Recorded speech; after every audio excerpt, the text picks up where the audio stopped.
Assalamu alaikum, 10th class. Today I'm going to start fourth lecture of this chapter. As you know, we have started our eighth chapter. This is basically second last chapter of our book. The page number is 144. Today I will read the topic genetic engineering. Engineering होती है एक शोबा होता है, एक profession होता है। आप लोगों में से भी मैक्सिमम लोग विलिंग हैं उस फील्ड में जाने के लिए, जिसमें ऐसा प्रोफेशन जिसमें इंजीनियर बनते हैं उसको इंजीनियरिंग कहते हैं। जेनेटिक इंजीनियरिंग ऐसी इंजीनियरिंग है जिसमें जीन्स को यूज़ किया जाता है। बेसिकली ये भी होते इंजीनियर हैं, लेकिन ये बायोलॉजिकल इंजीनियर होते हैं क्योंकि ये जीन्स के साथ मिलके काम करते हैं। जीन्स को निकालते हैं डीएनए में से, जीन्स को इंसर्ट करते हैं डीएनए में।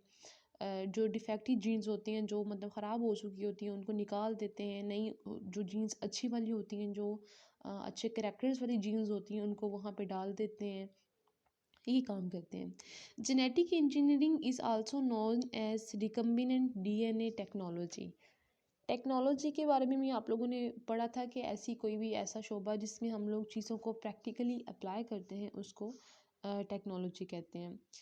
तो जेनेटिक इंजीनियरिंग को रिकम्बिनेंट डीएनए टेक्नोलॉजी भी कहा जाता है क्योंकि इसमें डीएनए सिर्फ डीएनए नहीं होता, उसके साथ कोई और डीएनए, किसी और डीएनए की जीन्स भी शामिल होती हैं। इट इन्वॉल्व्स आर्टिफिशियल सिंथेसिस, इसमें मसनूई तौर पे सिंथेसाइज किया जाता है, बनाया जाता है।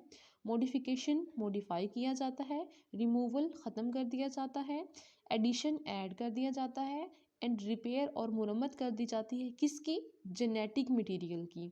और आप लोगों को पता है कि जेनेटिक मटेरियल क्या होता है? डीएनए, जिसकी फुल फॉर्म है deoxy ribo nucleic acid.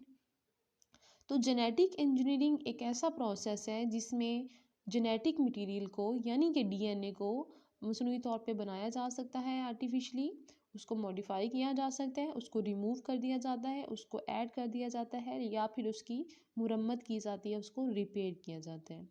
Genetic engineering developed in the middle 1970s when it became possible to cut DNA and to transfer the particular pieces of DNA from one type of organism to into another form।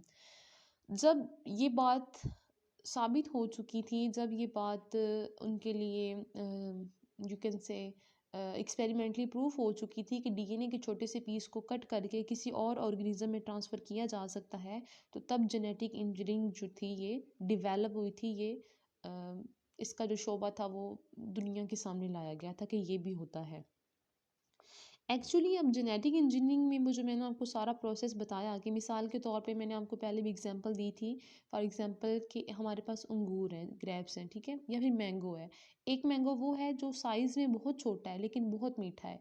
एक mango वो है जो size जिसका बहुत बड़ा है लेकिन वो फीका है या खट्टा है, वो हमें उसका टेस्ट नहीं पसंद। तो हम ये चाहते हैं कि जो फीके वाला मैंगो है वो फीका भी ना रहे, वो मीठा भी हो जाए लेकिन उसका साइज़ उतना ही बड़ा रहे। तो हम लोग क्या करेंगे कि वो जो बड़े साइज़ वाला मैंगो है उसको रहने देंगे, और वो जो छोटे साइज़ वाला मैंगो है जिसका साइज़ छोटा है उसमें से वो जीन उठाएंगे जो जीन इसको मीठा बना रही है मैंगोज़ को। तो उस जीन को इंसर्ट कर देंगे बड़े वाले मैंगो के अंदर। लेकिन इंसर्ट करने के लिए हम लोग क्या करेंगे, एक वेक्टर ढूंढेंगे। वेक्टर कहते हैं किसी भी मैसेंजर को जो आपका मैसेज लेके किसी और जगह भेजाए। अब उस वेक्टर के साथ हम लोग डीएनए की वो जीन्स जो हैं उनको लगा देंगे, और उन जीन्स को उस बड़े वाले मैंगो के अंदर लगा देंगे। फिर उसके नए बीज बनेंगे। नया पौधा जब उगेगा तो उसका साइज़ भी बड़ा होगा उस मैंगो का, और उसका टेस्ट भी बहुत अच्छा होगा। तो इस चीज़ को, जो नई बनने वाली चीज़ होगी, उसको हम लोग जीएमओ कहेंगे, जेनेटिकली मॉडिफाइड ऑर्गेनिज्म। ऑर्गेनिज्म ही है ना, मैंगो एक जानदार है क्योंकि वो पौधा है। मॉडिफाइड क्योंकि हम लोगों ने उसकी जीन्स के साथ छेड़खानी की, हम लोगों ने उसको थोड़ा सा बेटर बना दिया। जेनेटिकली क्यों कहा गया है? क्योंकि इसमें जीन्स का रोल है, इसमें जीन्स को यूज़ किया गया है। तो बेटा सबसे पहले हमारे पास कोई भी रिक्वायर्ड जीन होती है जो कि हमारे इंटरेस्ट की होती है, जो कि हम बनाना चाहते हैं, उस जीन को उस डीएनए से सेपरेट किया जाता है। अब हम लोगों ने छोटे वाले मैंगो में से, उसके डीएनए में से वो जीन उठानी थी जो जीन हमारे नेक्स्ट वाले मैंगो को मीठा बना दे। तो हमें क्या चाहिए था, हमें एक एंजाइम चाहिए था जिसको कहा जाता है एंडोन्यूक्लियेज एंजाइम। ये एंजाइम क्या करता है, उस जीन को काट देता है। वो जीन कट गई, अब वो हमारे पास आ गई। अब हमने उस जीन को लगाना है प्लाज्मिड के साथ। प्लाज्मिड क्या होता है, प्लाज्मिड एक वेक्टर है। मैंने आपको बताया कि वेक्टर कोई भी मैसेज लेके जाता है, कोई भी जीन उठा के एक ऑर्गेनिज्म से दूसरे ऑर्गेनिज्म तक लेके जाता है। अब वो जो वेक्टर है यानी कि प्लाज्मिड, ये एक्चुअली एक्स्ट्रा सेलुलर डीएनए होता है जो कि बैक्टीरिया के अंदर मौजूद होता है। अब इस वेक्टर के साथ हम लोग अपनी वो जो जीन ऑफ इंटरेस्ट है उसको लगा देंगे। लगाने के बाद अब वो लगेगी नहीं, हमें उसके लिए कोई एल्फी, कोई यूएचयू, कोई गम भी चाहिए होगी। तो आपको पता है कि जो जिंदा जानदार है वो गम से तो नहीं जुड़ते ना, तो उसके लिए एक स्पेसिफिक किस्म का एंजाइम है जिसको लाइगेज एंजाइम कहते हैं। अब लाइगेज एंजाइम वहाँ पे गूंद का काम करेगा, एक गम स्टिक का काम करेगा और उस जीन ऑफ इंटरेस्ट को प्लाज्मिड के साथ जोड़ने में मदद देगा। अब हमारे पास जो एक नया डीएनए बन गया ना, प्लाज्मिड पहले भी एक्स्ट्रा सेलुलर डीएनए था, अब वो नया डीएनए है क्योंकि उसके अंदर किसी और डीएनए की जीन है। तो इस डीएनए को हम लोग क्या कहेंगे, रिकम्बिनेंट डीएनए। क्योंकि जेनेटिक इंजीनियरिंग में रिकम्बिनेंट डीएनए बनाए जाते हैं, सो हम लोग ये कहते हैं कि जेनेटिक इंजीनियरिंग जो है ये एक डीएनए रिकम्बिनेंट टेक्नोलॉजी भी है। Got it. ये बेसिकली पीछे वाली जो पिक्चर थी वो थोड़ी सी क्लियर नहीं थी तो मैंने इसको दोबारा बनाया। ये जो ऊपर आपको राउंड सर्कल नज़र आ रहा है ये बेसिकली एक प्लाज्मिड है। नीचे वाला जो मिडल में सर्कल है ये एक वो डीएनए है जिसकी जीन हम लोग लेना चाह रहे हैं। तो इस जीन के ऊपर वो स्पेसिफिक पोर्शन जो हम लोग लेना चाह रहे हैं उसके ऊपर एंडोन्यूक्लियस एंजाइम डालते हैं। वो एक सीजर के तौर पे कट करते हैं, कैंची की तरह उस जीन को काट देते हैं। काटने के बाद उस जीन को प्लाज्मिड के अंदर लगा दिया जाता है। प्लाज्मिड जो है वो बेसिकली एक्स्ट्रा सेलुलर डीएनए है जो कि क्रोमोसोम्स के अंदर पाया जाता है। और वो क्या काम करता है, वो वेक्टर के तौर पे काम करता है। अब जब हम लोग उसको प्लाज्मिड के साथ लगाएंगे उस जीन को, तो उसके लिए भी हमें एक एंजाइम चाहिए होगा जिसको लाइगेज एंजाइम कहा जाता है।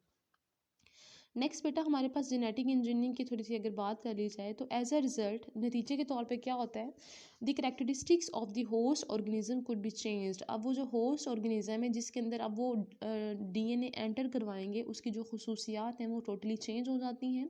If the host organism is micro organism, अगर तो वो कोई होस्ट है जिसके अंदर हम लोगों ने वो डीएनए लगाया है, अगर तो वो कोई माइक्रो ऑर्गेनिज्म है जैसे कि बैक्टीरिया, तो ट्रांसफ़र जो होगा मल्टीप्लाई, जब वो डीएनए ट्रांसफ़र कर देंगे तो उसकी मल्टीप्लिकेशन बहुत बड़े रेट पे होगी। आपको पता है कि तकरीबन 25 मिनट्स में एक जो बैक्टीरिया होता है वो अपनी 200 कॉपीज़ तैयार कर लेता है, मतलब अपने 200 बच्चे पैदा करता है सिर्फ 25 मिनट में। इसी वजह से हम लोग बैक्टीरिया को ज़्यादा यूज़ करते हैं क्योंकि इसमें एक्सपेरिमेंट्स करना ज़्यादा ईजी होता है, जो टाइम है वो कम लगता है। कॉन्स्टिक्वेंटली नतीजतन क्या होता है, it is possible to obtain millions of copies of a specific DNA inside the bacterium cell. तो नतीजे के तौर पे वो जो बैक्टीरिया का सेल है उसको इस्तेमाल करके हम लोग लाखों कापियाँ तैयार कर सकते हैं। यही वजह है कि हम लोग हमेशा एक्सपेरिमेंट्स परफॉर्म करने के लिए बैक्टीरिया को यूज़ करते हैं। नेक्स्ट हमारे पास है basic steps in genetic engineering. Basic steps जो हैं वो 5 हैं। There are 5 main basic steps of genetic engineering. The first one is isolation of gene, second one is insertion of gene into vector. Isolate का मतलब है उस gene को निकाल लेना जो कि हमें चाहिए। इंसर्शन का मतलब है उस जीन को अब किसी ऐसे डीएनए के साथ लगाना जिसके साथ हम लोग मिल के काम करना चाह रहे हैं। अब transfer of recombinant DNA into host organism, अब प्लाज्मिड के साथ हम लोगों ने वो जीन लगा दी, लेकिन अब अगर प्लाज्मिड वैसे का वैसे ही पड़ा रहे, किसी जानदार के अंदर हम लोग उसको ना डालें, तो क्या वो काम करेगा? नहीं करेगा। तो फिर हम लोगों ने उसको किसी होस्ट ऑर्गेनिज्म के अंदर डालना है, उस प्लाज्मिड को, वो जो रिकम्बिनेंट डीएनए हमारे पास बना है उसको होस्ट के अंदर भी एंटर करवाएंगे। ग्रोथ ऑफ द जीएमओ, अब वो ऑर्गेनिज्म के अंदर चाहे वो कोई बैक्टीरिया है चाहे वो कोई यूकैरियोट है, अब वो क्या करेगा, वहाँ पे जो न्यू उनकी जो ऑफस्प्रिंग्स प्रोड्यूस होंगे उनको हम लोग जीएमओ कहेंगे, जेनेटिकली मॉडिफाइड ऑर्गेनिज्म। और लास्ट जो हमारा स्टेप है वो है एक्सप्रेशन ऑफ द जीन। इस स्टेप में क्या होगा कि वो जो जीन्स हैं जो हम लोगों ने ली थी, यानी कि मीठे मैंगो वाली जो जीन थी, वो अपना एक्सप्रेशन शो करेंगी। वो उन नए पैदा होने वाले जो मैंगोस हैं उनको बहुत ज़्यादा स्वीट बना देगी। फर्स्ट जो हमारा स्टेप है वो है आइसोलेशन ऑफ जीन। इसमें क्या किया जाता है बेटा, इन दिस स्टेप, इस स्टेप में जेनेटिक इंजीनियर आइडेंटिफाइज, वो शिनाख्त करता है genetically engineer the gene of interest in the donor organism. Donor कहते हैं देने वाला, जिस तरह हम लोगों ने पढ़ा था ना, किडनी डोनर होता है, किडनी रिसेपिएंट होता है, डोनर देने वाला और रिसीवर लेने वाला। तो वो ऑर्गेनिज्म जिसकी जीन हम लोग लेने जा रहे हैं उसको देखा जाता है, उसमें से जीन को देखा जाता है कि जो जीन हमें रिक्वायर्ड है वो कहाँ पे है। जेनेटिक इंजीनियर ये करते हैं। स्पेशल इंजाइम्स, स्पेशल तरह के इंजाइम्स होते हैं जिसको रेस्ट्रिक्शन इंजाइम कहते हैं, वो यूज़ किए जाते हैं डीएनए को तोड़ने के लिए, उस जीन को वहाँ से सेपरेट करने के लिए, ठीक है। अगले स्टेप में हमारा जो सेकंड स्टेप है वो ये है कि gene insertion of gene into vector, vector के साथ जीन को अटैच करना। A vector is selected for the transfer of isolated gene of interest into the host cell, the vector में बी अ प्लाज्मिड। अब वो जो वेक्टर है वो क्या करेगा, उस जीन को, वो जो हमारी जीन ऑफ इंटरेस्ट है उसको लेके जो हमारे पास होस्ट ऑर्गेनिज्म है वहाँ पे जाएगा। वेक्टर, अब प्लाज्मिड क्या होता है sorry, plasmid is extra cellular DNA, DNA होता है लेकिन ये एक्स्ट्रा सेलुलर होता है, मतलब उस बैक्टीरिया का इसके बगैर भी गुजारा हो सकता है। यही वजह है कि हम लोग प्लाज्मिड को वेक्टर के तौर पे इस्तेमाल करते हैं। एक्स्ट्रा सेलुलर डीएनए होता है जो कि क्रोमोसोम्स उसके बैक्टीरिया के सेल के अंदर मौजूद होता है। The gene of interest is attached with the vector DNA by endonucleases and ligase enzyme। endonuclease उसको सीजर के तौर पे काम करके काटता है और ligase जो एंजाइम है उस जीन को बैक्टीरिया के साथ जोड़ता है। The vector DNA and the attached gene of interest are collectively called recombinant DNA। अब वो vector DNA जिसके साथ हमारी मनपसंद जीन अटैच है उसको कहेंगे रिकम्बिनेंट डीएनए। नेक्स्ट स्टेप हमारा ये है बेटा कि वो जो हम लोगों ने रिकम्बिनेंट डीएनए बना दिया है उसको होस्ट ऑर्गेनिज्म के अंदर इंसर्ट करवाना है। Recombinant DNA is transferred to the target host. अब वो होस्ट जिसके अंदर हम लोग चाह रहे हैं कि हमारा जो नेक्स्ट जीएमओ है वो वहाँ पे ग्रो करे, तो हम लोग वो जो डीएनए है वो उठा के उसकी बॉडी के अंदर इंसर्ट कर देंगे। In this way, host organism is transformed into genetically modified organisms called GMO। अब नतीजे के तौर पे वहाँ पे जो एक ऑर्गेनिज्म बनेगा वो सिंपल ऑर्गेनिज्म नहीं होगा बल्कि वो होगा जेनेटिकली मॉडिफाइड ऑर्गेनिज्म, जिसको एब्रीविएट किया जाता है GMO। नेक्स्ट हमारे पास है ग्रोथ ऑफ द जीएमओ। अब वो जो ग्रोथ है ना उसकी नए होस्ट के सेल के अंदर, वो अगर उसको नॉर्मल टेम्परेचर मिला है, नॉर्मल इन्वायरमेंट मिला है, तो वो अपनी मैक्सिमम कॉपीज वहाँ पे तैयार करेगा। The GMO are provided suitable culture medium for growth to give as much copies of the gene of interest as needed. अब वो जो जीएमओ वहाँ पे प्रोड्यूस हुआ है वो अपनी मैक्सिमम कॉपीज बनाएगा, और जो लास्ट हमारा स्टेप है उसमें क्या होगा कि जो जीन्स होंगी वो अपना एक्सप्रेशन शो करेंगी। The GMO contains the gene of interest and manufactures the desired product which is isolated from the culture medium। अब वो जो GMO है वो वहाँ पे ग्रो करेगा, एक बड़ा जानदार बनेगा और नतीजे के तौर पे वो एक ऐसी सारी की सारी खसूसियात वाला एक नया पौधा तैयार कर देगा जो कि हमें चाहिए थी। डायग्रामेटिकली बेटा मैंने आपको बताने की कोशिश की है कि किस तरह से जीन को लिया जाता है। फर्स्ट स्टेप में वो जीन है जिसको चाहिए, जो हमें चाहिए। सेकंड स्टेप में हमें प्लाज्मिड चाहिए था, ये हम लोगों ने बैक्टीरिया से लिया। थर्ड स्टेप में हम लोगों ने क्या किया कि इस प्लाज्मिड के साथ उस जीन को मिला दिया। आप लोग देख रहे हैं कि पर्पल कलर की जीन है और जो ब्लैक कलर का है वो प्लाज्मिड है। अब इस प्लाज्मिड को हम लोगों ने बैक्टीरिया के सेल के अंदर एंटर करवाया। एंटर करवाने के बाद चौथा स्टेप हमारा एंट्री वाला था, ठीक है। पहले स्टेप में हम लोगों ने जीन को आइडेंटिफाई किया, दूसरे स्टेप में हमने एक प्लाज्मिड लिया, तीसरे स्टेप में हम लोगों ने एंजाइम को काटा, मतलब वो जीन को, तो चौथे स्टेप में हम लोगों ने लाइगेज की मदद से वो उसको जोड़ दिया उसके साथ। पांचवें स्टेप में हम लोगों ने उसको इंसर्ट किया एक बैक्टीरिया के सेल के अंदर, फिर उसने अपनी कॉपीज़ तैयार की और एंड रिजल्ट जो था वो हमारे पास एक जेनेटिकली मॉडिफाइड ऑर्गेनिज्म बन गया था। और जो नया बनने वाला ऑर्गेनिज्म है उसमें हमारी मनपसंद सारी की सारी खसूसियात मौजूद होंगी।